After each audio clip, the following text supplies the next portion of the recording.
Final video here, 4 things that we need to cover when it comes to progressing into unilateral bodyweight training. First one, I talked about how this has got to become a normal staple, not just something you dabble with. 2 is it's going to be something you can progress very gradually. In fact, I recommend it.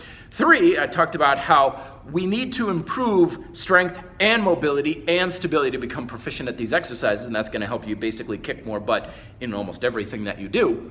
So today, the final practical application aspect of it, and this one took me years to learn, is the best way to really hone in your mobility, stability, and strength is to get very good at basically zigging your zag.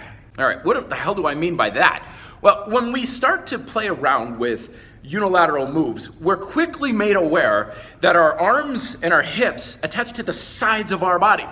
They're not right on our center line like this, which is why they kind of feel really awkward at first. What we want to do is we want to pull ourselves close to our center line by bringing 2 joints one direction and 1 joint the other direction. What I'm talking about specifically is your limbs have what I call your master joint is your shoulder for your upper body, your hip for your lower body. You got your medial joint, so it's elbow for the upper body, knee for your lower body, and your distal joint, wrist or ankle. Now, when we do more weight or load on one limb, we're gonna find ourselves all over the place. So what we wanna do is pull, I'll try and get this so you can see, pull especially our medial joint and distal joint across to our center line, while at the same time kind of pushing that master joint to the side. So we've got a zigzag going on here.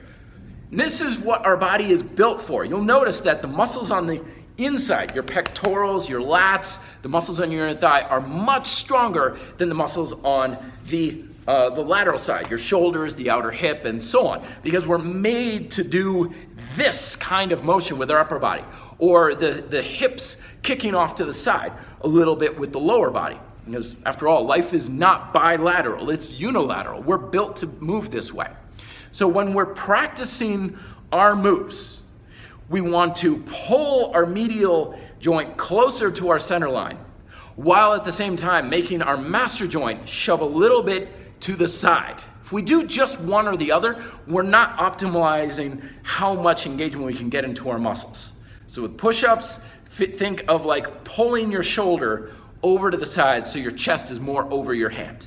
With pull-ups, pull your shoulder to the side and drive your elbow in tight and forward. In Taekwondo, we used to call this a front block, like so. It's that kind of motion.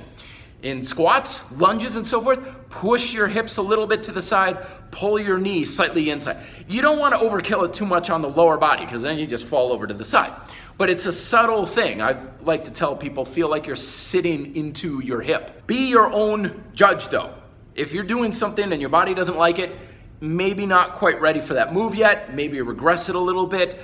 There's always listen to your body and always respect pain. It's not something we want to ignore. But zigging your zag, if you will, is probably the best way I know of to improve your strength, mobility, stability, and get a better handle on getting comfortable with unilateral-based bodyweight exercises.